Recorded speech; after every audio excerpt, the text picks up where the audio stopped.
Hello students, आज हम start करने वाले हैं आइडियल गैस इक्वेशंस। ठीक है, गैस लॉस के बाद गैसेस लॉ जो हमने पढ़ रहे जितने भी, ठीक है, उसके बाद हम बात करने वाले हैं आइडियल गैस इक्वेशन के लिए।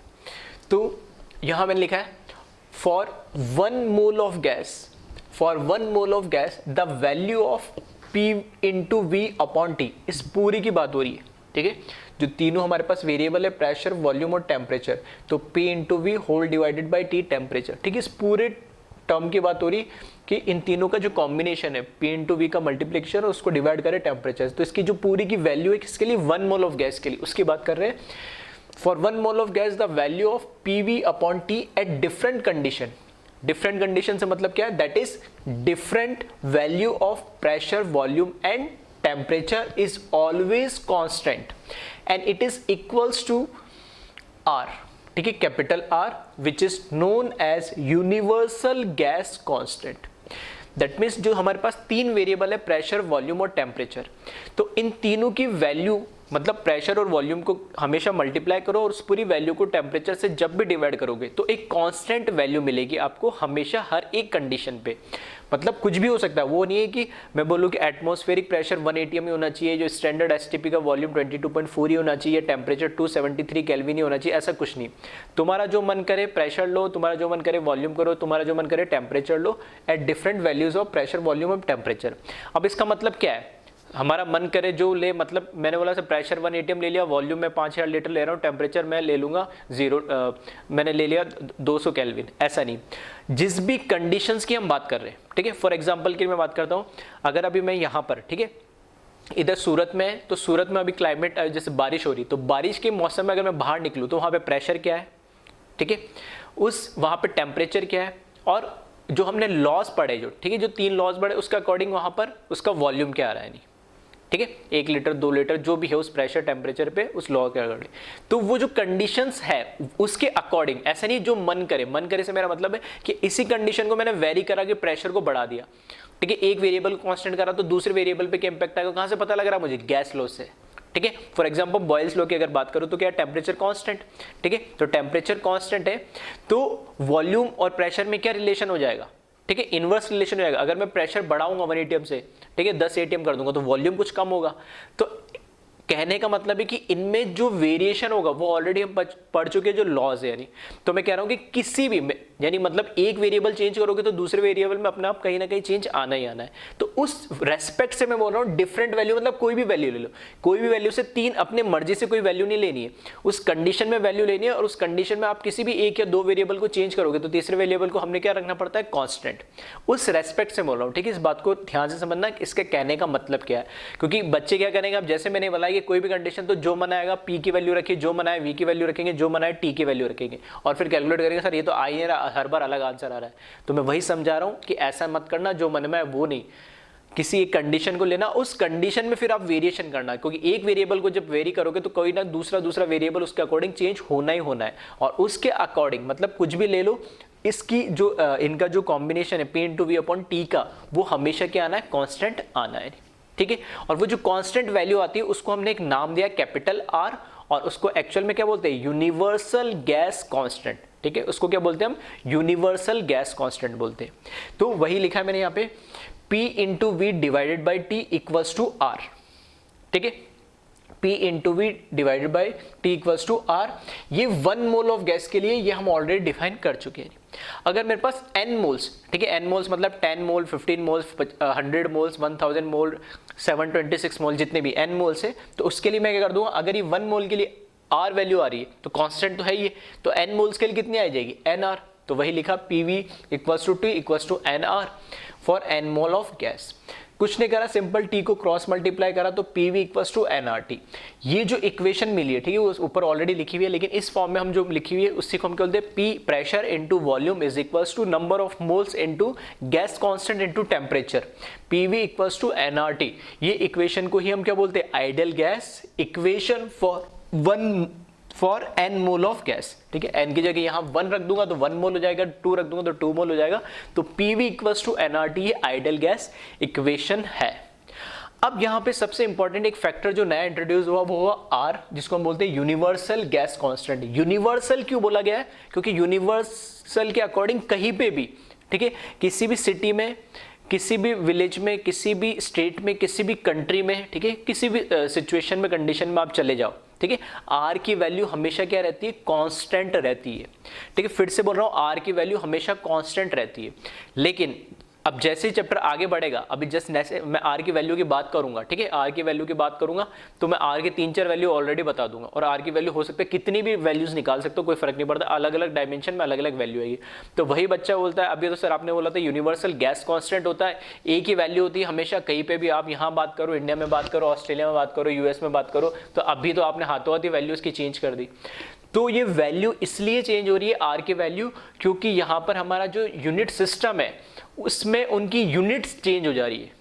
ठीक है, अगर मैं बोलूं इन जनरल हम एसटीपी स्टैंडर्ड टेम्परेचर, क्यों हमें डिफाइन करना पड़ा एसटीपी या एनटीपी, क्योंकि कुछ स्टैंडर्ड तो लेके चले जिसके अकॉर्डिंग हम कोई भी कंडीशन को क्रॉस चेक करें तो वेरीफाई कर सके एक लोकेशन से दूसरे लोकेशन के अकॉर्डिंग।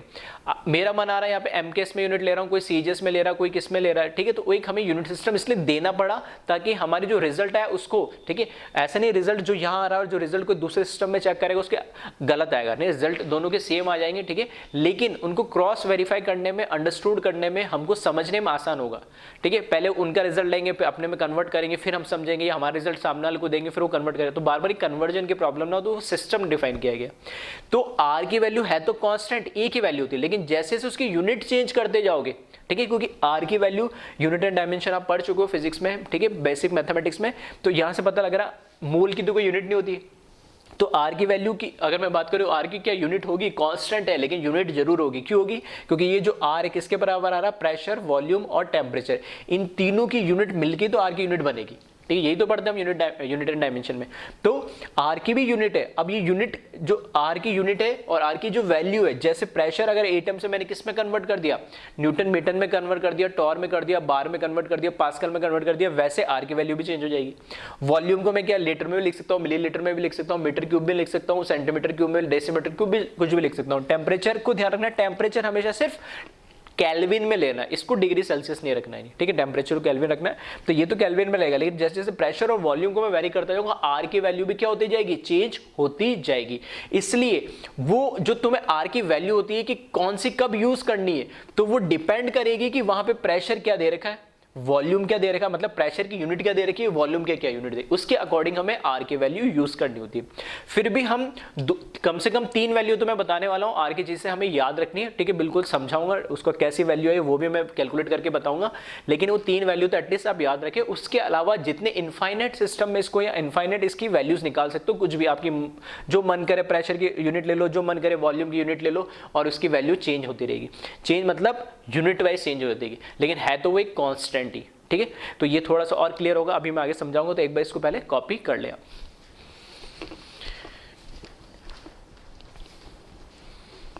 ठीक है, अब आर की वैल्यू की बात करते हैं हम। हेडिंग मैंने डाली है वैल्यूज ऑफ आर। ठीक है, अभी जो मैंने बोला था सिर्फ उसको मैंने लिख दिया ताकि इन केस फ्यूचर में 2 महीने 4 महीने 6 महीने बाद जब भी आप रिवाइज करो एग्जाम के लिए और इन चीज़ों को देखो, तो ये बार बार पढ़ोगे तो थोड़ा दिमाग में फिट हो जाएगी। ठीक है, और कन्फ्यूजन नहीं रहेगा बाद में कि आर की वैल्यू बार बार क्यों चेंज हो रही है, ऐसा क्यों होता है। तो वही मैंने लिखा, since R is a universal gas constant, so its value calculated for any condition of pressure and temperature will give a constant value, but for simplicity its value is always calculated at STP for 1 mole of gas. ठीक है, due to different values of pressure and volume in different system like CGS and MKS etc. R has different values and different unit. ठीक है, तो वही मैंने बोला है कि R की वैल्यू हमेशा कांस्टेंट होती है। ठीक है, फिर वो किसी भी प्रेशर या किसी भी टेम्परेचर, ठीक है, तो यहाँ पे भी बोल रहे सर प्रेशर टेम्परेचर लिखा, वॉल्यूम क्यों लिखा। ठीक है, तो अगर मैं 2 चीज की बात कर रहा हूँ तो तीसरा अपने आप वेरी तो करेगा या तीसरा अपने आप क्या होगा, कांस्टेंट होगा। गैस लॉ में हम पढ़ चुके हैं। ठीक है, यहाँ प्रेशर टेम्परेचर लिख दिया मैंने, यहाँ प्रेशर वॉल्यूम क्यों लिखा इधर, क्योंकि टेम्परेचर की तो यूनिट फिक्स हो गई, क्योंकि यहाँ मैं बात कर रहा हूँ कि इसकी वैल्यू कैसे कैलकुलेट होगी, तो वैल्यू तो टेम्परेचर की तो फिक्स होगी, क्या यूनिट मतलब केल्विन। अब जो यूनिट वेरी करेगी किसकी, प्रेशर और वॉल्यूम की करेगी, वो मैं फर्स्ट लेक्चर में ऑलरेडी बता चुका हूँ कैसे कैसे कितने कन्वर्जन हो सकते हैं। ठीक है, इस वजह से इन दोनों की यूनिट चेंज होगी तो वैल्यू भी क्या होती जाएगी, चेंज हो जाएगी। ठीक है, तो जैसे मैं बोल रहा हूँ कि प्रेशर और टेम्परेचर चेंज होगा, किसी भी कंडीशन पे चेक कर लो, हमेशा क्या रहेगा, वो वैल्यू कांस्टेंट रहेगी। बस अब ये बार बार कंफ्यूजन ना हो, ठीक है, कि कभी कौन से ले रहा कभी कोई वैल्यू ले रहा है, तो हमने सिंप्लिसिटी के लिए उसको एसटीपी, स्टैंडर्ड टेम्परेचर और प्रेशर, जो कि क्या होता है, स्टैंडर्ड टेम्परेचर होता है हमारा 273 केल्विन और प्रेशर होता है 1 atm, उस पर हम इसको क्या करेंगे, कैलकुलेट करते हैं, ठीक है। तो एक बार इसको कॉपी कर ले और फिर हम 1 by 1 एक एक जो मैंने बताया कि कम से कम 2-3 वैल्यू मैं बता रहा हूँ जिसको आपको याद भी रखनी है, ठीक है। मैं समझा भी रहा हूँ कैसा ये वैल्यू, और वो आगे आपके बार बार यूज होगी यानी, ठीक है। तो अब बात करते हैं फर्स्ट वैल्यू की। तो फर्स्ट मैं ले रहा हूं कि अगर, ठीक है, एसटीपी पे ही बात करते हैं, ठीक है, क्योंकि हमने फर्स्ट पॉइंट ये लिखा है कि एसटीपी पे हम इसकी वैल्यू कैलकुलेट कर लेते ताकि कंफ्यूजन नहीं रहे। तो एसटीपी पे अगर मैं बात करूं तो प्रेशर कितना होता है 1 atm और टेम्परेचर कितना होता है 273 केल्विन। अगर मेरे पास प्रेशर 1 atm है, टेम्परेचर 273 केल्विन है और 1 मोल ऑफ गैस है, मतलब मैंने टेम्परेचर और प्रेशर को क्या कर दिया, फिक्स कर दिया, कांस्टेंट कर दिया। तो यही एवोगैड्रो हाइपोथेसिस में हमने यही तो पढ़ा था कि प्रेशर 1 atm हो, टेम्परेचर 273 केल्विन हो, तो आइडियल गैस से भी उसको सॉल्व करोगे, ठीक है। तो वो कितना आता है कैलकुलेट होके कांस्टेंट नंबर ऑफ मोल के लिए, ठीक है। अगर मैं कहता हूँ कि अगर नंबर ऑफ मोल्स बढ़ते हैं तो वॉल्यूम भी बढ़ता है, मतलब equal moles of gas occupy equal volume, ठीक है। तो 1 मोल ऑफ गैस कितना ऑक्यूपाई करता है 22.4 लीटर, ठीक है। तो वही सारी चीजें मैं यूज कर रहा हूँ, कुछ भी नया नहीं, सब पुरानी चीजें। तो फर्स्ट मैं बात कर रहा हूँ जिसके अंदर यूनिट लिख रहा हूं मैं एटीएम लीटर, ठीक है। प्रेशर, क्योंकि आर क्या होता है, अभी जैसे हमने लिखा था ना, ऐसे समझ लेना इसको, जैसे हमने यहाँ लिखा PV इक्वल्स टू NRT, मुझे R की वैल्यू कैलकुलेट करनी है तो PV divide by N into T, ऐसे करेंगे। तो ऊपर R की वैल्यू जब मैं कैलकुलेट करूंगा तो ऊपर इधर प्रेशर का ATM में लिए यूनिट, वॉल्यूम को मैंने लीटर में लिया है, और नीचे N मतलब 1 मोल के लिए लिखा है तो मोल लिख देता हूं मैं, मोल, और टेम्परेचर केल्विन में, ठीक है। इस यूनिट के अंदर हम बात कर रहे हैं, ठीक है। तो अगर इस यूनिट में होगा तो R की वैल्यू क्या होगी वो हम कैलकुलेट करना चाह रहे हैं। इसका मतलब क्या हुआ कि यहाँ पर जो प्रेशर होगा, या मैं बोल देता हूँ एट STP, ठीक है, STP पे ले लेते हैं। तो जो प्रेशर होगा वो तो होगा 1 atm, ठीक है, जो यहाँ पर, ठीक है, प्रेशर होगा 1 atm, टेम्परेचर होगा 273 केल्विन, और हम किसके लिए, मोल, 1 मोल के लिए कैलकुलेट करते हैं, ठीक है। तो N ले लिया 1, ठीक है। तो STP पे कैलकुलेट कर रहा हूं मैं, तो प्रेशर 1 atm, टेम्परेचर 273 फिक्स हो गया, और 1 मोल के लिए करते हैं तो N हो गया 1। तो at STP 1 mole of gas occupy how much volume, 22.4 litre of volume. तो वहां से ये मैंने V की वैल्यू लिखी, ठीक है। तो आई थिंक ये थोड़ा आप समझ में आ रहा होगा कहाँ से क्या क्या लिखा है मैंने। यूनिट मैंने डिफाइन कर दी पहले ही कि मैं प्रेशर की यूनिट एटम में ले रहा हूँ और वॉल्यूम लीटर में ले रहा हूँ, बस इतना है। टेम्परेचर हमेशा केल्विन में लेना और वो मोल है, ठीक है। यूनिट नहीं लेकिन पर मोल के लिए डिफाइन, इसलिए मैंने लिख दिया, ठीक है। तो STP पे प्रेशर 1 atm, टेम्परेचर 273 केल्विन, इसमें कोई डाउट नहीं होगा। 1 मोल के लिए हम कैलकुलेट करते हैं तो 1 लिख दिया, और 1 mole of gas occupied 20 at STP, ये एवोगैड्रो हाइपोथेसिस ऑलरेडी इसमें हम पढ़ चुके हैं, ठीक है। अब बस क्या करो, R की वैल्यू जो आप कैलकुलेट करनी है वहाँ ये वैल्यू रख दो, क्योंकि R क्या होता है P into V upon N into T, जो मैंने वहाँ लिखा है, ठीक है। तो ये आइडियल गैस इक्वेशन से हमें पता लग गया। तो R की वैल्यू जो आप कैलकुलेट करोगे, ठीक है, तो प्रेशर लिखोगे कितना 1, वॉल्यूम कितना लिखोगे 22.4 लीटर, और मोल भी कितना हुआ 1, और टेम्परेचर कितना हुआ 273 केल्विन, ठीक है। यही आएगी वैल्यू सारी। इसको जब आप कैलकुलेट करोगे तो R की वैल्यू जो कैलकुलेट होके आती है इसके अंदर, वो आती है 0.0821,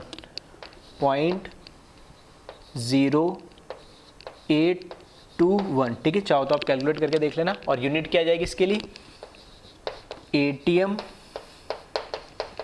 लीटर पर मोल पर केल्विन, ठीक है। ये एग्जैक्ट इसकी वैल्यू कैलकुलेट होकर आती है।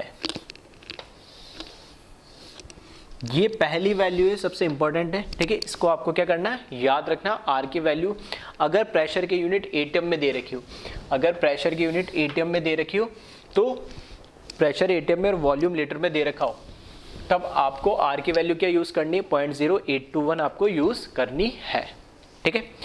दूसरी इसमें इंपॉर्टेंट बात, क्योंकि अब हमें तो क्या है, ये तो हमने आई कैसे वैल्यू वो बात कर ली, अब न्यूमेरिकल पॉइंट ऑफ व्यू से हम इसको देखें तो न्यूमेरिकल में मैं बार बार भी कहता हूँ, मोल कॉन्सेप्ट और हर फिजिकल के जो चैप्टर जहाँ पे न्यूमेरिकल आते हैं, डेसिमल के बाद 2 ही वैल्यू तक आपको यूज करो, ठीक है। 3 4 5 इतने यूज करने की जरूरत नहीं है, ठीक है। तो वापस से बोल रहा हूँ, फॉर न्यूमेरिकल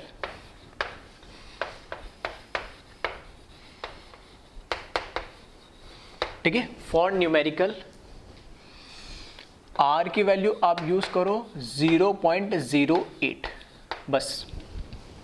और कैलकुलेशन को इजी बनाने के लिए, क्योंकि हमारा जो एग्जाम होता है जेईई और नीट का, ठीक है, उसमें कैलकुलेटर तो अलाउ नहीं होता है, सारी कैलकुलेशन हमें मैन्युअली करनी होती है, और कैलकुलेशन में भी टाइम लग जाता है कई बच्चों को, स्पेशली नीट के बच्चों को, ठीक है। तो उस कैलकुलेशन का टाइम भी हमें बचाना है, तो कैलकुलेशन ईजी रखने के लिए डेसिमल में मल्टीप्लाई डिवीजन करना थोड़ा सा मुश्किल होता है, तो इसको हम, ठीक है, और जहां पे भी आर की वैल्यू कितनी लिखी हो, 0.08 लिखी हुई हो, वहां पर हम क्या कर सकते हैं, उसकी जगह 1/12 भी लिख सकते हैं, और इसको कैलकुलेट करोगे तो 0.08 ही कैलकुलेट हो जाएगा, ठीक है। चाहो तो कैलसी से कैलकुलेट करके देख लेना। तो स्पेसिफिक न्यूमेरिकल के लिए मैंने बताया कि आर की वैल्यू क्या यूज करें आप, 0.08 यूज करें। अगर वहां से कैलकुलेशन ईजी हो रही है, तो जैसे कुछ आपने 80s के साथ कोई टर्म दे दिया तो वहां से कैलकुलेशन इजी हो जाएगी, ठीक है। और यहाँ से नहीं हो रही तो उसकी जगह 1/12, वो आपका प्रेजेंस ऑफ माइंड है, कैसे न्यूमेरिकल को देख के आप रेस्पॉन्ड करते हो, ठीक है। तो जरूरत पड़े तो 0.08 यूज करनी है, पूरा 0.0821 लिखने की जरूरत नहीं है, और 1/12 इसको भी आप यूज कर सकते हो, ठीक है। तो ये पहली हुई यूनिट। फिर बात करते हैं हम सेकेंड यूनिट की, ठीक है। सेकेंड यूनिट की बात करें तो इसमें मैंने लिखा जूल, और जूल किसकी यूनिट होती है, एनर्जी की। अब ये कैसे आया उसको एक बार देख ले आप, ठीक है। एटीएम लीटर की जगह जूल कैसे आ गया। तो अगर मैं बात करूं, हमारे पास जो आर की वैल्यू है वो क्या दे रखी है, P/V/RT। अगर मैंने प्रेशर की यूनिट किसमें ली, न्यूटन पर मीटर स्क्वायर के अंदर, ये मैंने, ठीक है। प्रेशर क्या होता है, फोर्स पर यूनिट एरिया होता है, ठीक है। प्रेशर क्या होता है, फोर्स पर यूनिट एरिया, फोर्स की unit newton, area metre square में ले लिया मैं। तो अगर मैंने प्रेशर की यूनिट ली, ठीक है, ये भी यूनिट मैंने बताई थी, ठीक है, न्यूटन पर मीटर स्क्वायर भी होती है, किसकी यूनिट, प्रेशर की। ये मीटर स्क्वायर में, तो मैंने वॉल्यूम क्या ले लिया, वॉल्यूम भी मीटर में ले लिया, तो वो क्या हो जाएगा, मीटर क्यूब हो जाएगा, ठीक है। और यहाँ मैंने आर लिख दिया, इसको सही कर लेना, एन लिखना है यहाँ पे, ठीक है, ठीक है। तो न्यूटन पर मीटर स्क्वायर हो जाएगा, और एन की जगह पर मोल के लिए लिख रहा हूँ, यूनिट नहीं है, सिर्फ बताने के लिए, और ये केल्विन, सही है। मतलब क्या करा मैंने, प्रेशर की यूनिट न्यूटन पर मीटर स्क्वायर लिखी, वॉल्यूम की यूनिट मीटर क्यूब लिखी। तो यहाँ देखना मीटर स्क्वायर और मीटर क्यूब, ये अपॉन में आएगा, तो ऊपर क्या बचेगा, सिर्फ मीटर, न्यूटन मीटर बचेगा। तो यहाँ पर ये बचेगा न्यूटन मीटर, और नीचे मोल केल्विन बचेगा। न्यूटन मीटर, न्यूटन किसकी यूनिट है, फोर्स की, मीटर किसकी यूनिट है, ठीक है, डिस्टेंस की। तो फोर्स इनटू डिस्टेंस, या फोर्स इनटू डिस्प्लेसमेंट भी बोल सकता हूं मैं, ठीक है। तो ये फोर्स इनटू डिस्प्लेसमेंट आ रहा है, और फोर्स इनटू डिस्प्लेसमेंट, ठीक है। जहां जहां डैश लिख रहा हूं तुम्हें समझने में कंफ्यूजन हो तो इधर नीचे डॉट या मल्टीप्लाई लिख लेना, कोई दिक्कत नहीं है, ठीक, कंफ्यूज मत होना। तो फोर्स इनटू डिस्प्लेसमेंट क्या होता है, वर्क डन होता है। वर्क डन किसका फॉर्म है, एक तरीके से वर्क भी क्या है, एक एनर्जी है, ठीक है, या वर्क की यूनिट भी क्या होती है, एनर्जी होती है। एनर्जी को हम क्या बोल सकते हैं, जिसकी यूनिट एक क्या होती है, जूल होती है, और जूल कैसे डिफाइन करते हैं, न्यूटन मीटर, ठीक है। तो यहां पर जो आर की वैल्यू होगी वो किस में आ जाएगी, जूल मोल केल्विन, ठीक है। तो ये आपको अब समझ में आ गया होगा कि मैंने जूल मोल केल्विन क्यों लिया है, ठीक है। तो इसमें बस इतना सा आपको काम करना है। अब ये तो मैंने बताया कि जूल कैसा ही है, अब इसकी वैल्यू, न्यूमेरिकल वैल्यू क्या होगी वो हमें देखना पड़ेगा, क्योंकि हम क्या कर रहे हैं, सारी चीजें कहाँ चेक कर रहे हैं, STP पे। तो STP पे चेक कर रहे हैं तो वहाँ पर मुझे पता होना चाहिए कि STP पे जो प्रेशर है वो 1 atm है, तो उसको मैं न्यूटन मीटर में कन्वर्ट करूंगा तो क्या वैल्यू आएगी, वॉल्यूम को करूंगा तो क्या आएगा, ठीक है, वो सब चीज़ें हमें देखनी है। तो बस अब ये तो मैंने पहले बताया कि जूल कैसा है, तो जूल मैंने क्या करा, प्रेशर की यूनिट न्यूटन मीटर में लिया, उस तरीके से ये जूल आ गया।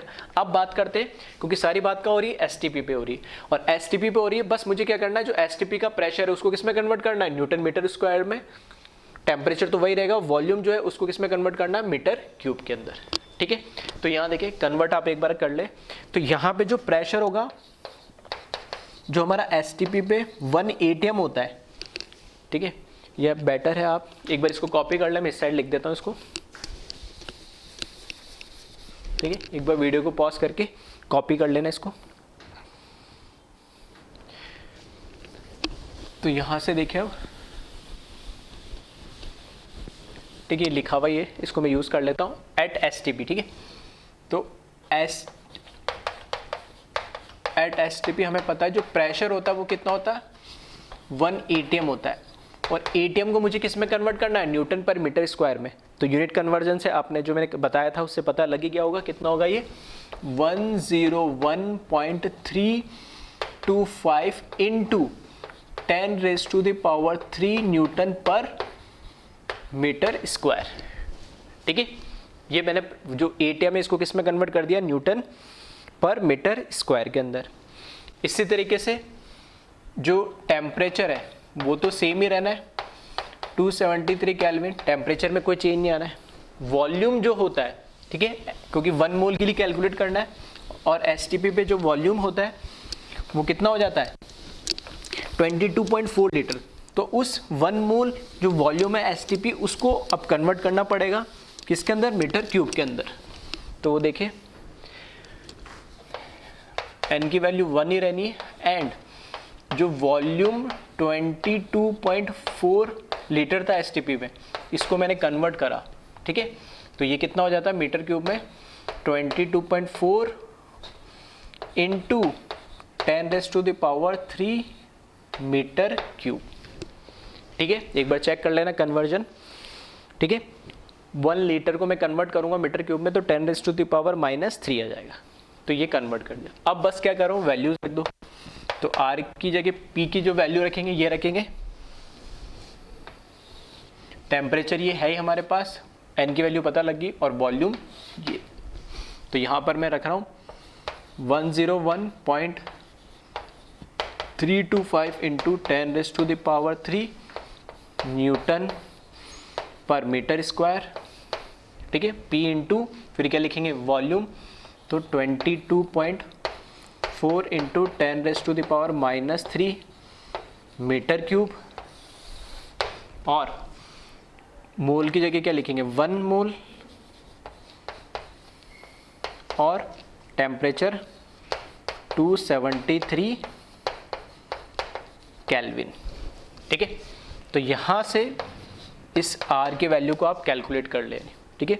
जब इसको आप कैलकुलेट करोगे तो ये कैलकुलेट होके आता है 8.31, ठीक है। अब इसकी जगह न्यूटन पर मीटर स्क्वायर और मीटर क्यूब की जगह डायरेक्ट मैं क्या लिखूंगा, जूल, जो मैं यहाँ बता चुका हूँ। तो इसकी जगह मैं लिख रहा हूँ यहाँ पे जूल, ठीक है, पर मोल पर केल्विन। दूसरी जो वैल्यू है वो आपको R की ये याद रखनी है, 8.31, ठीक है। तो 0.082 कब लेंगे, जब प्रेशर atm में दे रखा होगा और वॉल्यूम लीटर में दे रखा होगा, और 8.31 कब यूज़ करेंगे, जब जूल, एनर्जी वाला टर्म कहीं ना कहीं यूज़ हो रहा होगा, ठीक है। तो न्यूमेरिकल आगे करेंगे तो उसमें आपको समझ में भी आएगा कैसे क्या यूज़ करना। तो ये वैल्यू कैसा है वो मैंने बता दिया, ठीक है। तो इस सेकंड जो वैल्यू है ये भी मोस्ट इंपॉर्टेंट है। पूरी फिजिकल केमिस्ट्री जब तक चलेगी 11th, यहाँ ऐसा नहीं कि इसी चैप्टर में 11th 12th, ठीक है, बहुत सारी जगह यूनिट यूज़ होगी जहाँ पे भी यूनिवर्सल गैस कांस्टेंट आएगा, तो इसको ध्यान रखें। तो एक बार इसको कॉपी कर ले। एक और कन्वर्जन देख लेते, छोटा सा ही हो, ये 2 ही वैल्यू है एक्चुअली, बाकी तो आप कितने भी वैल्यू में कन्वर्ट कर लो, मतलब एटलीस्ट ये 2 वैल्यू और इनकी यूनिट ये तो आप याद रखे, ठीक है। और जो तीसरी बता रहा हूँ वो भी वैसे इंपॉर्टेंट ही है। कन्वर्जन तो थोड़ा यहाँ तक, अगर ये सेकंड यूनिट आ रही है तो तीसरे में वैसे दिक्कत आनी नहीं, फिर भी ठीक है, उसकी भी डायरेक्ट वैल्यू तो हम याद रखेंगे, फिर भी कन्वर्जन छोटा सा जिसको आप देख ले यानी, ठीक है। थर्ड कन्वर्जन है वो भी एनर्जी के फॉर्म में ही है। थर्ड कन्वर्जन में क्या है, ठीक है। थर्ड के अंदर जैसे हमने लिखा था ना जूल पर मोल केल्विन, वैसे यहाँ पर है कैलोरी पर मोल केल्विन। अब ये कैलोरी क्या है? कैलोरी भी क्या है? एनर्जी की ही एक यूनिट है। जूल भी एनर्जी की यूनिट है और कैलोरी भी क्या है? एनर्जी की ही एक यूनिट है, ठीक है। तो बस आपको क्या करना है, अब ये ऑलरेडी हम कैलकुलेशन कर चुके तो पूरी करने की जरूरत ही नहीं, बस आपको जूल और कैलोरी, क्योंकि दोनों एनर्जी वाले टर्म है, ठीक है, तो कन्वर्जन की जरूरत नहीं, बस जूल और कैलोरी के बीच में आपको रिलेशन पता होना चाहिए। तो ठीक है, आई थिंक कई लोगों को पता भी होगा 1 कैलोरी वो अप्रोक्स होती है 4.18 जूल के, ठीक। कई जगह 4.2 भी लिख देते राउंड ऑफ करके, ठीक है, तो कोई ज़्यादा फर्क नहीं पड़ना, फिर मैंने थोड़ा लिखा है एग्जैक्ट 4.18 जूल। अब यहाँ पर क्या करो, बस जूल को कैलोरी में आपको कन्वर्ट करना है।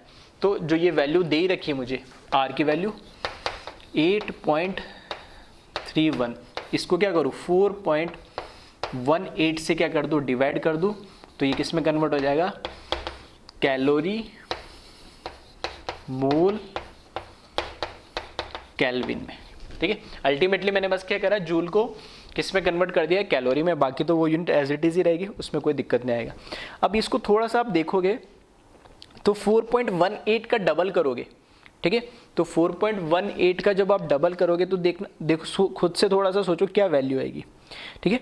तो 4.18 को आप जब डबल करोगे या 2 से मल्टीप्लाई करोगे तो वो 8.36 समथिंग कैलकुलेट होके आती है, और यहाँ पर क्या दे रखा है 8.31 दे रखा है, यानी तो एग्जैक्ट डबल तो नहीं है, फिर भी ठीक है, फिर भी कैलकुलेशन में और जहाँ पे भी हमारी बुक्स न्यूमेरिकल जहाँ पे भी, फिर भी हम इसकी राउंड ऑफ करके जो वैल्यू है वो 2 ही यूज़ करते हैं, नहीं, ठीक है। एग्जैक्ट 36 होती, ठीक है, 36 होती तो मैं ट्वाइस करता, लेकिन थोड़ा सा उससे कम है, लेकिन फिर भी हम इसको क्या राउंड ऑफ 2 यूज़ करते, R = 2 कैलोरी मोल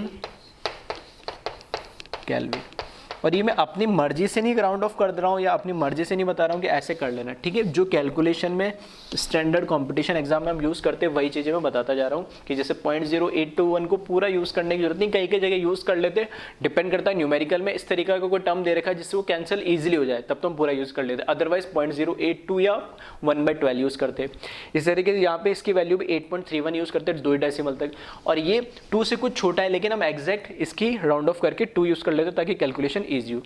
तो 3 वैल्यू मैं बता चुका हूं आर की, और तीनों वैल्यू को आपको याद रखना है मैग्नीट्यूड वाइज और इसकी यूनिट वाइज। कहां कैसे यूज होगी उसको अभी हम समझेंगे, ठीक है। तो जहां पे कैलोरी वाला टर्म आ रहा है और गैस कांस्टेंट की जरूरत हो हमें तो ये यूज करेंगे, जहां जूल वाला टर्म आ रहा है और गैस कांस्टेंट की जरूरत है तो 8.31 यूज करेंगे, और जहां प्रेशर या लीटर में वैल्यू आ रही है और गैस कांस्टेंट की जरूरत है तो 0.082 हम यूज करेंगे, ठीक है। तो ऐसे जैसे बता रहा हूँ, जैसे यूनिट कन्वर्जन हुआ, ऐसे कुछ भी मैं डेसीमीटर क्यूब में ले लूँ, ठीक है, वॉल्यूम को मिलीलीटर में ले लूँ, प्रेशर को पास्कल में ले लूँ, या फिर टॉर में या बार में ले लूँ, ऐसे कितने भी कन्वर्जन कर सकता हूँ मैं, ठीक है।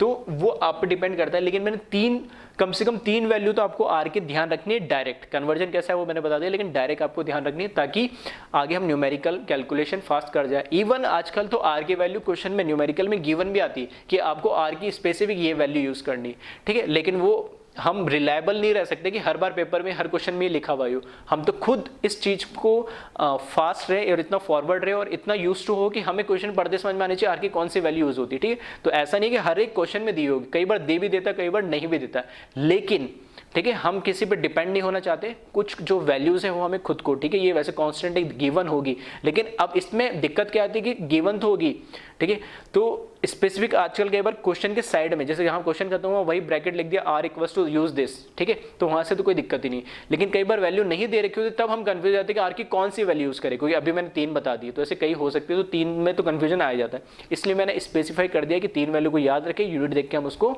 इंप्लीमेंट करेंगे, ठीक है। तो इसको कॉपी कर ले, कुछ न्यूमेरिकल देखते हैं अब इस पे।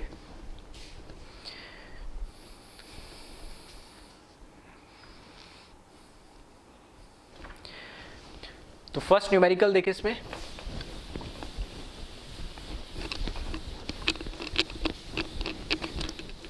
ठीक है। तो फिर से मैं बोलूंगा, हर चैप्टर में कुछ कुछ चीजें होती है जो आपको याद ही रखनी पड़ेगी ताकि कंपटीशन एग्जाम में हम दूसरों से आगे निकल सके, कैलकुलेशन फास्ट हो सके, टाइम ज़्यादा कंज्यूम ना हो हमारा, और सबसे बड़ी बात कंफ्यूजन दूर हो, यानी ठीक है, क्योंकि जब चीज़ें याद नहीं होती तो हम कंफ्यूजन में ये भी हो सकता है, वो भी हो सकता है, ठीक है, परम्यूटेशन एंड कॉम्बिनेशन, ठीक है, इफ एंड बट जब जहाँ पर आ जाता है, ठीक है, क्वेश्चन के गलत होने के चांसेस वहाँ पर अपने आप बढ़ जाते हैं। तो मैथमेटिकल फिजिकल थोड़ा होता है, लेकिन फिर भी ठीक है कुछ चीज़ें मेमोराइज होना ज़रूरी है, तो साथ के साथ मैं बताता चल रहा हूँ, जिनका ध्यान रखें।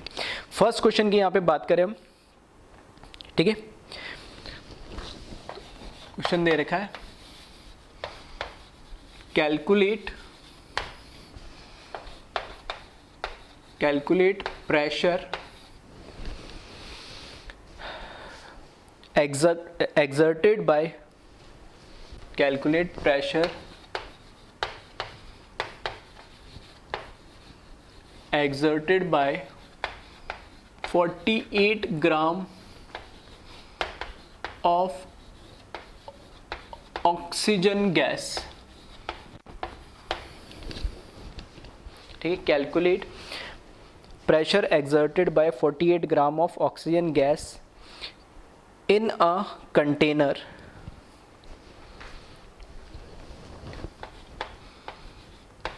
in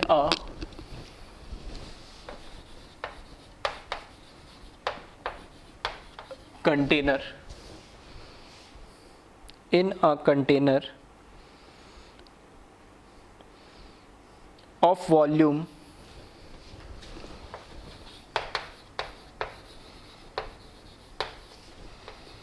8 liter at 27 degree Celsius, ठीक है, calculate pressure exerted by 48 gram of oxygen gas in a container of volume 8 litre at 27 degree Celsius. तो एक बार चाहो तो वीडियो को पॉज करके और इसको सॉल्व करने की कोशिश करिए। नहीं, देखो हमें क्या दे रखा है, वॉल्यूम दे रखा है 8 लीटर, टेम्परेचर दे दिया है, या वेट ऑफ गैस दे दिया है, और प्रेशर उसने पूछा है नहीं, ठीक है। तो वापस से यहाँ पर आइडियल गैस इक्वेशन को मैंने यूज करा है, जो होता है P into V equals to N into R into T, ठीक है। तो यहाँ पे जो प्रेशर है इसे ही मुझे कैलकुलेट करना है। वॉल्यूम 8 लीटर दे रखा है, टेम्परेचर 27 डिग्री है, तो इसको केल्विन में कन्वर्ट कर देंगे, ऐड कर देंगे 273 प्लस, ठीक है। तो ये टेम्परेचर जाएगा।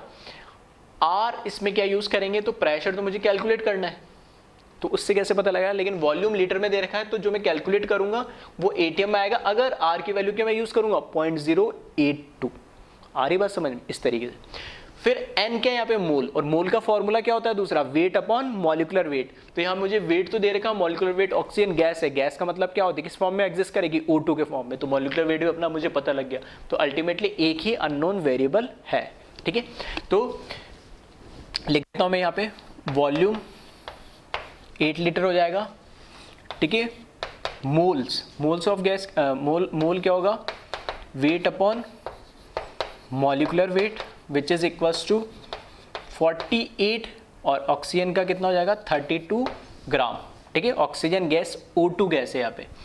फिर उसके बाद जो टेम्परेचर है वो 27 दे रखा है, उसको केल्विन में कन्वर्ट करना है, तो 273 ऐड करना पड़ेगा, तो कितना आ जाएगा ये 400 केल्विन। और यहाँ से प्रेशर जो अननोन है उसको हम कैलकुलेट कर लेंगे। तो P इंटू वॉल्यूम की जगह लिखा मैंने 8, ठीक है। वेट की जगह लिखा मैंने 48/32 इंटू आर की जगह, अब आर यहाँ पे क्या यूज़ करेंगे 0.08, या चाहो तो 1/12 भी यूज़ कर सकते हो, ठीक है। कैलकुलेशन आप करके देख लेना। और टेम्परेचर की जगह क्या लिखेंगे 400। तो यहाँ से ठीक है प्रेशर की वैल्यू आप कैलकुलेट कर ले, ठीक है। एक बार कैलकुलेशन खुद से भी करके देखना, ठीक है। और प्रेशर की जो यूनिट आएगी, ठीक है, वो ध्यान रखना किस में आएगी, एटीएम में, और इसका आंसर कितना आ जाएगा 4.5 एटीएम, ठीक है। सिंपल सा क्वेश्चन था, कॉपी कर ले इसको एक बार। एक क्वेश्चन और देखते हैं इसमें।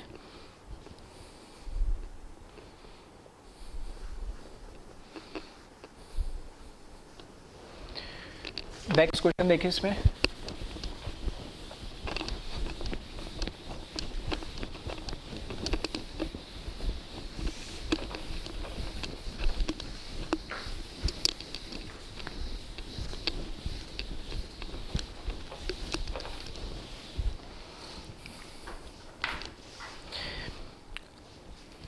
नेक्स्ट क्वेश्चन है 12 gram of gas having molecular mass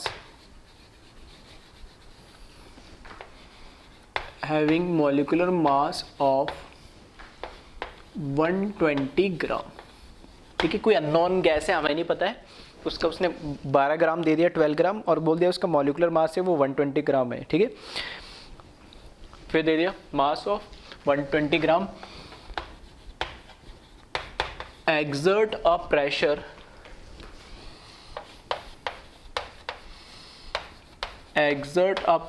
of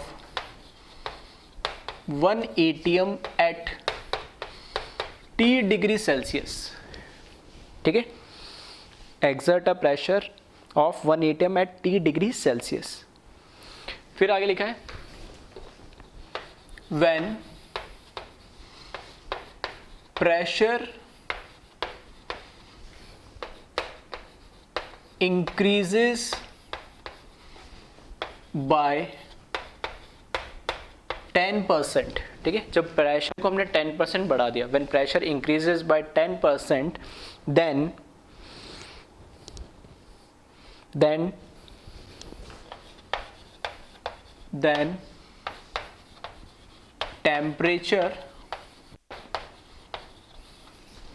temperature raises by 10 degree Celsius. ठीक है, जनरली क्वेश्चंस में मैंने बता रहा हूँ बार बार, फिजिकल के अंदर हम क्या करते हैं, टेम्परेचर हमेशा केल्विन में लेते हैं, बस वो आपको कंफ्यूज करने के लिए या आपसे कैलकुलेशन गलत करवाने के लिए। ठीक है, तो बहुत ज़्यादा क्योंकि इनमें वैरायटी नहीं होती, तो फार्मूला बेस्ड फार्मूला होता है, आपको फार्मूला पता है, वैल्यू पुट करना है। ठीक है, बस बहुत ज़्यादा ट्विस्ट नहीं होते। तो क्या करें, टेम्परेचर बाबा डिग्री सेल्सियस में देगा, तो हम क्या करते हैं, जल्दबाजी के अंदर जो टेम्परेचर जो दे रहेगा डिग्री सेल्सियस वही वैल्यू रख देंगे, और वो जैसे सॉल्व करेंगे आंसर आएगा, और वो आंसर ऑप्शन में आपको नजर आएगा। 4 में से एक गलत ऑप्शन होता है, वो आंसर डिग्री सेल्सियस वाला आपको ऑप्शन नजर आएगा।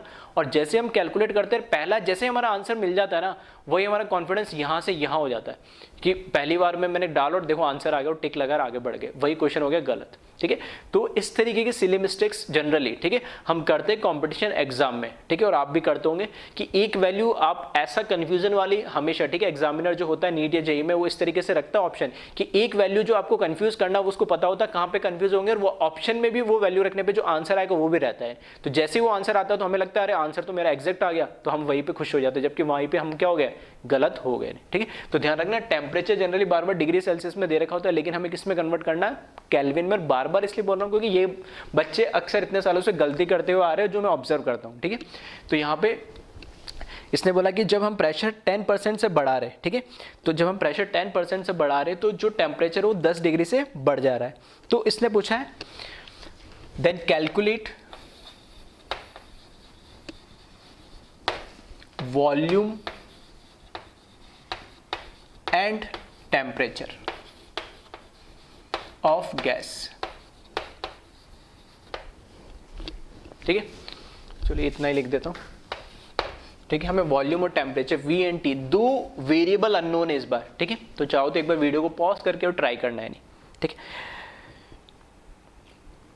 ठीक है, अब देखिए इसमें जिन लोगों ने इसको सॉल्व कर लिया वेरी गुड। ठीक है, थोड़ा क्वेश्चन अच्छा है और थोड़ा सा इसमें मैथमेटिक्स भी है, तो जिसने सॉल्व करा होगा तो उसका तरीका क्या है उस पर भी डिपेंड करता है। ठीक है, लेकिन सॉल्व कर लिया वही काफ़ी है। ठीक है, पहला आंसर आना जरूरी है, मेथड हमारा इधर उधर होगा तो भी चलेगा। ठीक है, अब देखो जब यहाँ पर हमें दो अननोन वेरिएबल है, वॉल्यूम टेम्परेचर, प्रेशर हमें दे रखा है, वेट और मॉलिक्यूलर मास हमें दे रखा है। ठीक है, अब जो मुझे इन्फॉर्मेशन गिवन दे रखी है मैं उस पर बात करता हूँ।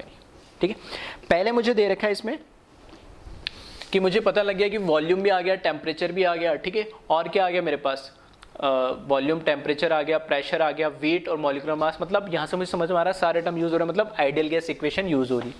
तो आइडियल गैस इक्वेशन जो PV इक्वल्स टू nRT है। ठीक है, तो फर्स्ट केस में मान लेता हूं लेट इनिशियली जो मेरे पास वॉल्यूम नहीं है, ठीक है, जो वॉल्यूम नहीं है मैं उसको क्या मान लूं, सिंपली V। ठीक है, लेट इनिशियल वॉल्यूम जो है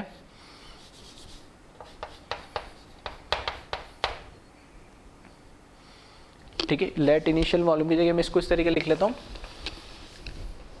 इनिशियल कंडीशन, ठीक है, इनिशियली मतलब क्योंकि बाद में मैंने क्या करा है, इस क्वेश्चन में ये दे रखा है कि बाद में आपने क्या करा है कि आपने प्रेशर को बढ़ाया है, ठीक है, प्रेशर को 10% से बढ़ाया तो टेम्परेचर भी आपका 10 डिग्री से बढ़ा है, ठीक है। तो इनिशियली मैंने मान लिया जो वॉल्यूम है, ठीक है, लेट करके मान लो इनिशियली जो वॉल्यूम है V है एंड जो टेम्परेचर है वो उसने कितना दे रखा है, यहाँ पे T डिग्री सेल्सियस दे रखा है, लेकिन टेम्परेचर मुझे किस में चाहिए, केल्विन में चाहिए। तो यहाँ पे T + 273, इसमें भी बच्चे को कंफ्यूजन है कि सर ये T के अंदर 273 क्यों ऐड कर दिए, डायमेंशनली, आप ही तो बोलते हो डायमेंशनली चेक कर लो, डायमेंशनली तो वेरीफाई नहीं कर रहे। तो बेटा ये डायमेंशनली नहीं है, ये कन्वर्जन है, डिग्री सेल्सियस को केल्विन में कैसे कन्वर्ट करते हैं, फर्स्ट लेक्चर में यही समझा रहा था, ठीक है। छोटी छोटी चीजें परेशान हो तो चैप्टर खत्म हो जाएगा, इन्हीं से उलझते रहते, क्वेश्चन तो सॉल्व करना अलग बात है, हमारे कंफ्यूजन ही दूर नहीं होते। इसलिए पहले चैप्टर में मैंने बहुत सिंपली बस कन्वर्जन ही बताए थे और मैंने बोला था इनको याद रखना कि जब आपको पहली बात तो मैं बोल रहा हूँ कि टेम्परेचर को हमेशा केल्विन में लेना है, और दूसरी बात केल्विन में अगर नहीं दे रखा है, डिग्री सेल्सियस में दे रखा है, तो कैसे कन्वर्ट करोगे, केल्विन में 273 उसमें ऐड करोगे। तो ये जो पूरी अब यूनिट हो गई है किस में कन्वर्ट हो गई है, केल्विन के अंदर। यानी आ रही बात, फॉर एग्जांपल यहाँ पे 50 डिग्री होता, ठीक है, तो 50 डिग्री होता 50 + 273, ठीक है, तो कितना हो जाता 323 केल्विन हो जाता, सिंपल सी बात। तो मुझे टी दे या नो रखा है तो मैंने यहाँ टी लिख दिया, मुझे नहीं पता तो क्या करूँ उसमें, ठीक है। अब आ जाए यहाँ पे इनिशियल जो प्रेशर है, ठीक है, वो प्रेशर कितना दे दिया मुझे 1 atm दे दिया, ये तो मुझे गिवन ही है। साथ में मुझे वेट ऑफ गैस, ठीक है, वेट ऑफ गैस गिवन है, वो दे रखा मुझे कितना 12 ग्राम, और इसका मॉलिक्यूलर वेट भी दे रखा है गैस का, वो कितना दे रखा 120 ग्राम, ठीक है, वो जो यहाँ लिख रखा है। बस इसको आइडियल गैस इक्वेशन में मैं लिख देता हूँ IgE, आइडियल गैस इक्वेशन में प्रेशर की जगह क्या लिखूंगा मैं, PV = nRT, इसकी जगह मैंने लिखा 1, वॉल्यूम मुझे पता नहीं उसको मैंने एज इट इज लिख दिया V, ठीक है, N, मोल क्या होगा, मोल क्या होता है weight upon molecular weight, N की जगह मैं ये लिखूंगा, दैट मीन्स 12/120, N की वैल्यू हो गई है, ठीक है, मोल का फॉर्मूला यूज करा है यहाँ पे, सेकंड फॉर्मूला मोल का। फिर R की वैल्यू क्या यूज करेंगे, क्योंकि प्रेशर atm में दे दिया, ठीक है, तो वॉल्यूम जो आएगा वो लीटर में आएगा अपने आप आंसर, पिछले क्वेश्चन में उल्टा था, तो यहाँ पर क्या ले लूँ 0.082 ले लूँ या 1/12 ले लेता हूँ इस बार, ठीक है। उसके बाद टेम्परेचर, टेम्परेचर यहाँ पर क्या आएगा T + 273 भी लिख सकते हो और सिर्फ कैपिटल, ठीक है, अभी क्योंकि अननोन में चल रहा है तो मैं इसको कैपिटल T ही लिख देता हूँ, कोई दिक्कत नहीं है, ठीक है, क्योंकि हमें पता नहीं तो इसको मैंने कैपिटल T लिख दिया। क्लियर है। इसको अब थोड़ा सा सिंप्लीफाई करोगे, ठीक है, इसको थोड़ा सा, ठीक है, या इसको देखो और थोड़ा सिंपल करें हम, इसको ऐसे ही रहने दो, क्योंकि इसको मैंने R लिखा और इसको T लिखा सिंपल सा। इसको कैलकुलेट करोगे तो कितना आ जाएगा, देखना यहाँ पे तो क्या हो जाएगा V हो जाएगा = 12/120, मतलब 1/10 मतलब 0.1, तो ये हो जाएगा 0.1 और ये R और ये T। इसको मैंने दिया इक्वेशन नंबर 1। इक्वेशन नंबर 1 क्यों दिया, क्योंकि मेरे को शुरू में ही पता लगे कि दो अननोन वेरिएबल है, तो एक ही हमारे पास आइडियल गैस इक्वेशन, तो एक इक्वेशन से दो अननोन तो हम कैलकुलेट नहीं कर सकते, मतलब मुझे यहाँ पे कम से कम 2 इक्वेशन बनानी पड़ेगी, तो उसके लिए हमें 2 बार इंफॉर्मेशन दे रखी है, तो इनिशियल इंफॉर्मेशन दे दी, तो 0.1 × R × T, ठीक है। R की वैल्यू मुझे पता है, मैंने उसको लिखा नहीं, ठीक है, उसकी कोई सच कोई जरूरत नहीं पड़ेगी, कैसे वो पता लग जाएगा। T अननोन है, V अननोन है, R चाहो तो लिखना चाहो तो उसकी वैल्यू लिख लेना, ठीक है, लेकिन मैं कैलकुलेशन को थोड़ा कॉम्प्लिकेट नहीं कर रहा हूँ। फाइनली मैं लिख रहा हूँ, फाइनली मतलब जब हमने ये काम कर दिया, क्या काम कर दिया मैंने, जब प्रेशर 10% से बढ़ा दिया, तो जो प्रेशर जो होगा, ठीक है, यहाँ पर P1 ले लेता हूँ, प्रेशर जो इनिशियल था, ठीक है, तो यहाँ पे जब प्रेशर मैंने बढ़ा दिया, अब जो प्रेशर है वो 10% बढ़ गया। किसका 10% बढ़ दिया, जो इनिशियल जो प्रेशर था, तो 10 इनिशियल जो प्रेशर था मेरे पास कितना था 1 atm था, 1 के अंदर मैंने क्या करा, 10% बढ़ा दिया, 10% ऑफ 1, तो कितना हो जाएगा यहाँ पे, इसका 10% निकालोगे 10/100 मतलब 0.1, तो 1 पॉइंट कितना आ जाएगा, 1 आ जाएगा, यानी सही है। अब ये तो आया 1.1 और कितना आ जाएगा, ATM आ जाएगा। ऐसा जब करा तो टेम्परेचर में क्या वेरिएशन आया, टेम्परेचर में ये वेरिएशन आया कि 10 डिग्री से बढ़ गया। तो देखना यहाँ पे जो मैं T2 लिखूंगा, ये जो अगर T1 है और यहाँ पर, ठीक है, यहाँ पे भी मैं T1 लिख देता हूँ, ठीक है। तो यहाँ पे जो T2 होगा वो कितना हो जाएगा, T इनिशियल टेम्परेचर था डिग्री सेल्सियस में, उसमें 10 डिग्री बढ़ गया। फॉर एग्जाम्पल अगर 50 था तो ये 50 + 10 60 हो गया। अब केल्विन में कन्वर्ट करना है तो इसके साथ क्या करना पड़ेगा, 273 भी तो ऐड करना पड़ेगा, तो 273 केल्विन कर दिया मैंने इसको, ठीक है। बाकी चीज़ें मोल्स तो वही रहेंगे, ठीक है, मोल में कुछ गैस के नंबर ऑफ मोल्स में या चेंज नहीं आ रहा है तो मोल्स वही रहने, और R तो अपने आप में कॉन्स्टेंट है ये। और जो वॉल्यूम है, ठीक है, वो यहाँ पर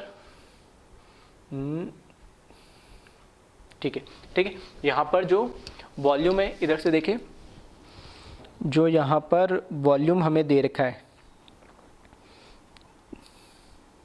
ठीक है, तो वॉल्यूम भी इसमें क्या होगा, सेम ही होगा, नंबर ऑफ मोल्स भी सेम है, और क्योंकि दो चीज़ वेरिएशन हो रही है, ठीक है, यहाँ पर क्या चेंज वेरिएशन हो रही है, टेम्परेचर का वेरिएशन हो रहा है और एक प्रेशर का वेरिएशन हो रहा है। जो वॉल्यूम है, ठीक है, वो एज इट इज़ है, तो यहाँ पे जो वॉल्यूम है वो V रहेगा, उसमें कोई चेंज है, उसको मैं लिखा।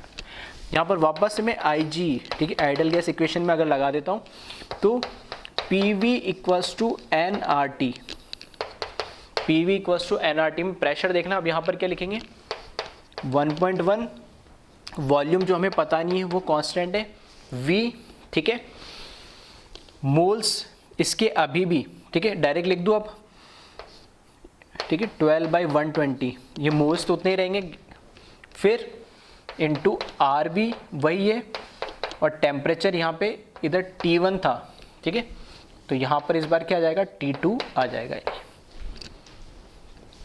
तो इसको जब कैलकुलेट करोगे तो ये कितना आ जाएगा,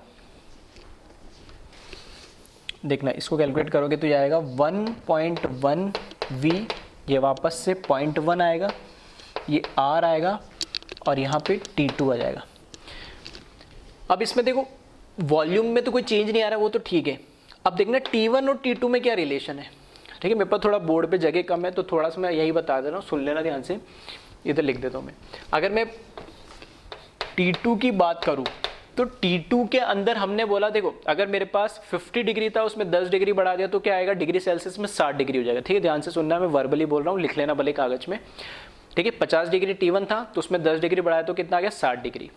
तो अगर 50 डिग्री T1 था तो केल्विन में कन्वर्ट करेंगे तो 273 + 50 कितना हो जाएगा, 323 केल्विन, सही है।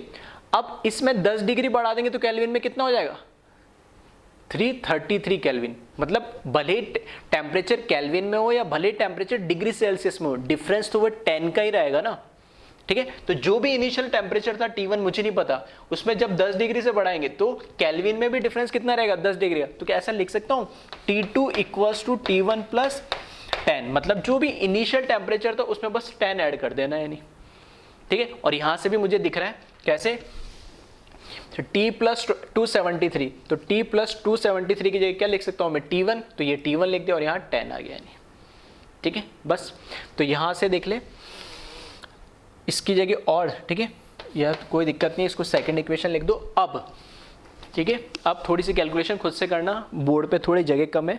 तो अब मेरे पास 2 वेरिएबल आ गए, अब ठीक है, 2 वेरिएबल आ गए, और इसमें, ठीक है, यहाँ पे T2 की जगह क्या लिख लोगे आप, T2 की जगह यही लिख देता हूँ मैं, 1.1 V = 0.1 R, और T2 की जगह क्या लिख देंगे, T1 + 10, ठीक है, और इसको आप नाम दे देना सेकेंड,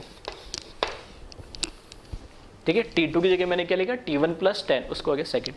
अब दो इक्वेशन आ गई, 2 वेरिएबल है अननोन, ये R तो एक कांस्टेंट वैल्यू रख दोगे तो भी फर्क नहीं पड़ना, एक V है और एक T1 है, यहाँ पे भी T1 है, एक V है, तो कुछ मत करो, ठीक है, फर्स्ट को सेकंड से या सेकंड को फर्स्ट से क्या कर दो, डिवाइड कर दो, सिंपल सा, ठीक है।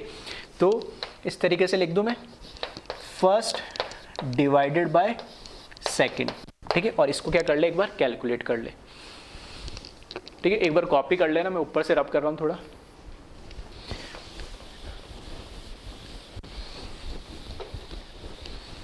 ठीक है, तो थोड़ा मैथमेटिकल पोर्शन इसमें ज़्यादा हो गया, लॉजिक आपको समझ में आ गया तो फिर कोई दिक्कत नहीं, क्वेश्चन सॉल्व हो जाएगा आसानी से।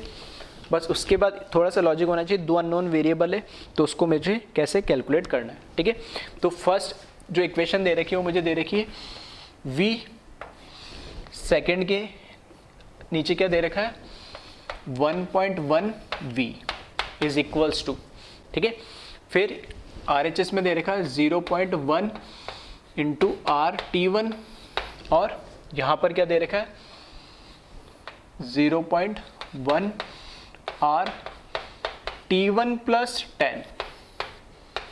ठीक है, ये हो जाएगा, और जब 1 को सेकंड से डिवाइड करेंगे तो V से V कैंसिल हो जाएगा, R से R कैंसिल हो जाएगा, और आपको समझ में आ रहा होगा। ठीक है, और 0.1 से 0.1 कैंसिल हो जाएगा कि मैंने R को R क्यों रखा, वैल्यू रखी उसमें। ठीक है, फालतू टाइम वेस्ट नहीं करा। तो 1/1.1 is equals to T1/T1 plus 10। ठीक है, क्रॉस मल्टीप्लाई करके इसको सॉल्व कर ले और टेम्परेचर आपको क्या हो जाएगा पता लग जाएगा। ठीक है, तो इसको कैलकुलेट करेंगे तो जो टेम्परेचर आएगा, जो T1 आएगा वो कितना आएगा 100 केल्विन आ जाएगा। टेम्परेचर मुझे पता लग गया, तो अब फर्स्ट और सेकंड इक्वेशन कोई भी यूज़ करके वॉल्यूम हम फाइंड आउट कर सकते हैं। ठीक है, तो मैं लिख रहा हूँ फ्रॉम इक्वेशन फर्स्ट, ठीक है, जो मुझे दे रखी है V इक्वल्स टू 0.1 RT1। ठीक है, तो 0.1 R की जगह 0.08 लिख लो, इनटू टेम्परेचर हो गया 100। ठीक है, तो यहाँ से जो वॉल्यूम है वो कितना कैलकुलेट होकर आ जाएगा। ठीक है, 100 से 2 0 और 0.8 लीटर में आएगा। क्यों? क्योंकि R की वैल्यू हमने किस में यूज़ करी 0.08, तो ये वॉल्यूम हो जाएगा। नहीं, ठीक है, तो ये भी एक अच्छा क्वेश्चन था। तो एक बार इसको फिर से ध्यान से देख ले, और जो मैंने बोला उसको ध्यान से सुनना, क्या क्या मैंने चीज़ें बताई थी।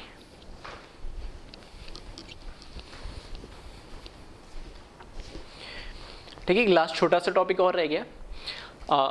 फर्स्ट लेक्चर में जैसे मैंने बोला था कि एक फॉर्मूला मैंने बताया था डेंसिटी का। अगर हमें गैस की डेंसिटी कैलकुलेट करनी है तो मैंने बताया था density equals to P into M. ठीक है, pressure into molecular mass divide by R gas constant into temperature. ठीक है, तो वो फॉर्मूला कैसा आया वही मैं बताना चाह रहा हूँ। तो आइडियल गैस इक्वेशन को वो यूज़ करके फॉर्मूला, इसलिए मैंने बोला था इसको मैं बाद में बताऊँगा। ठीक है, तो देखिए इसको, हमें पता आइडियल गैस इक्वेशन वो क्या होती है, P into V is equals to N into R into T, P V equals to NRT। P into V जो N क्या है, नंबर ऑफ मोल्स है, और number of mole of gas को हम क्या लिख सकते हैं, और ठीक है, जो गैस का फॉर्मूला उसको मैं लिख सकता हूँ weight of gas divide by molecular weight of gas into R into T. ठीक है, मोल की जगह मैंने क्या लगा, मोल का फॉर्मूला लगा दिया। ठीक है, वेट अपॉन मॉलिकुलर वेट। ठीक है, इसको वेट को मैंने सिर्फ W से लिखा है, इधर इसको मॉलिकुलर वेट को M से लिखा है।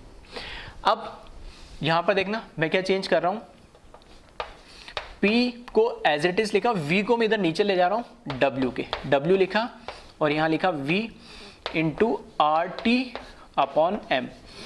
V को ट्रांसफर कर दिया इधर नीचे, M को इसके नीचे लिख दिया, RT अपॉन M कोई फर्क नहीं पड़ता है, और V को नीचे लिया। अब वेट अपॉन वॉल्यूम, या मैं ऐसे बोल सकता हूँ मास अपॉन वॉल्यूम, इससे ही तो हम क्या बोलते हैं, ठीक है, इससे तो हम क्या बोलते हैं डेंसिटी। ठीक है, तो यहाँ पर P is equals to D into RT upon M आ जाएगा, और इसको क्रॉस मल्टीप्लाई करेंगे तो D की जगह क्या आ जाएगा P into M upon RT। ठीक है, और यही फॉर्मूला मैंने बताया था आपको।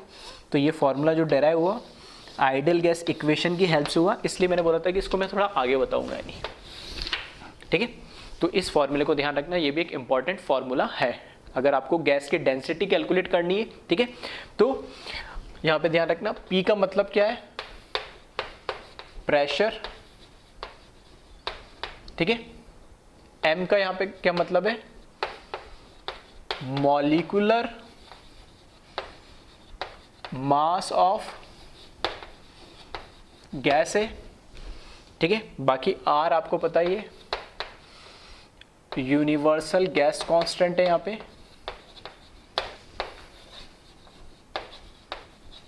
और टी तो टेम्परेचर है ही, वो आपको पता है नहीं।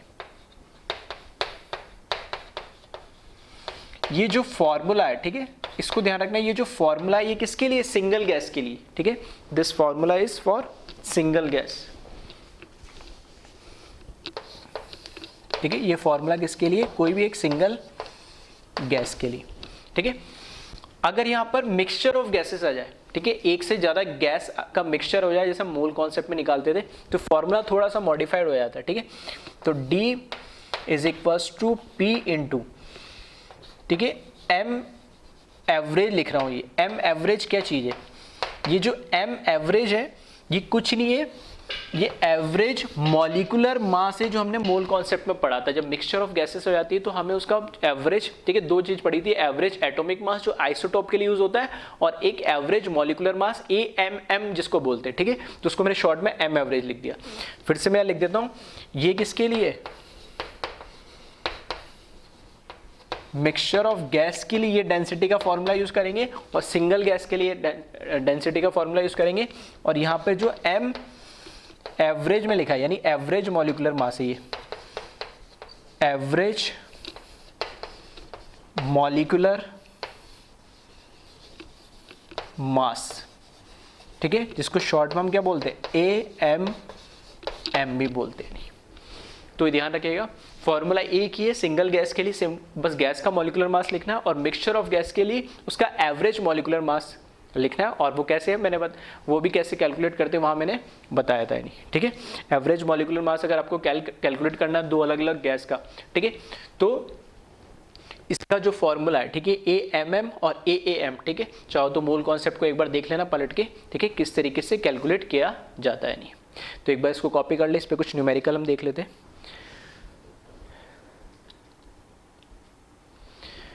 ठीक है। फर्स्ट न्यूमेरिकल देखिए इस पे एक, ठीक है। फॉर्मूलेज तुम्हें भी समझ में आ रहा होगा, फॉर्मूलेज काफ़ी सारे आ रहे हैं इसमें, तो इनको साथ के साथ, ठीक है, याद करते चले, क्योंकि अगर फॉर्मूले आपको याद होंगे, ठीक है, फॉर्मूले आपको याद होंगे तभी आप कैलकुलेट कर पाओगे। अदरवाइज क्वेश्चंस कितना ही सिंपल हो, अगर आपको उनके बीच में पता ही नहीं है कि क्वेश्चन समझ के कौन सा फॉर्मूला यूज़ करना है, और यूज़ करना है तो फॉर्मूला याद नहीं है, कोई टर्म आगे भी छोड़ रही, तो फिर कैलकुलेशन करना या आंसर निकालना पॉसिबल नहीं। तो बहुत ज़रूरी है फॉर्मूले याद करते चले साथ के साथ, तभी चैप्टर बहुत इजी हो जाएगा। अदरवाइज फॉर्मूले याद नहीं होंगे तो फिर चैप्टर तो समझ में आ जाएगा, लेकिन क्वेश्चंस आप सॉल्व नहीं कर पाओगे। फर्स्ट क्वेश्चन देखिए इसमें, कैलकुलेट